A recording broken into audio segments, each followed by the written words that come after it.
ang tanong din, actually hindi na siya tanong. Sure na sure ako, na-miss natin sila. Na-miss ko talaga itong mga to. Matagal-tagal na rin mula nung huli natin silang nakita, di ba? Oh, that's right. Guys, na-miss nyo ba sila? Mga bear! Nandito na sila! Tom Rodriguez and Dennis Trillo!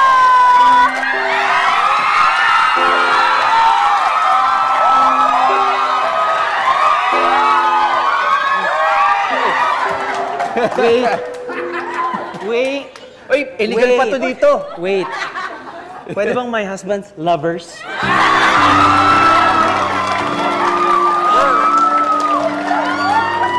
May lali sa likod pa rin. Pwede ba, love?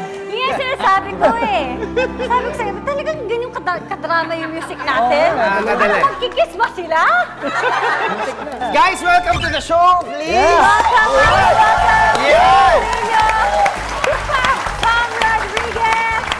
Again, Guys. we want to welcome you guys to the show. Alam ko medyo kinakabahan kayo. Excited ba kayo or mas kinakabahan? Hindi, ako ready. Ready? Excited! Ready! Matalo! Ready matalo!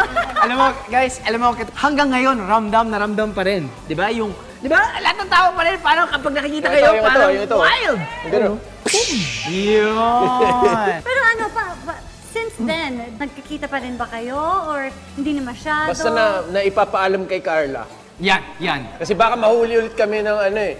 Okay, hanggang ngayon nagtatago pa rin eh. Kailangan sikreto. May jokes pa rin kayo na ganyan. May permission na.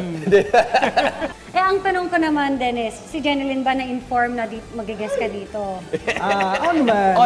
Alam niyo. Siyempre, mga kapuso, hindi lang sina Tom at Dennis ang maglalaro ngayon. Makakasama din nila ang kanilang kapatid sa talent management and one of their dearest friends. Yan, napapanood natin siya bilang Sally sa Destined to Be Yours. Ang napahusay na actress, Miss Janice de Belen!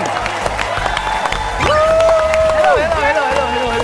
Hello po, Miss Janice. Ang saucy sa 100%. What's up with the hair, Miss Janice? What's up? I love color. And but I love we it. love the color on you. Thank you so much. Beautiful. As a team nga ba, ano ba yung strategy nyo? Meron ba? Yung strategy namin pagbalik kami sa Jack. Yun, sadya. Okay. Generous lang kayo. Oo, wala lang. Tama. Kapag nagkamali kami, sa Jack. Sadya, okay. Lahat ang malinaw, sadya. Ay! Okay. I love the energy! Okay, na-discount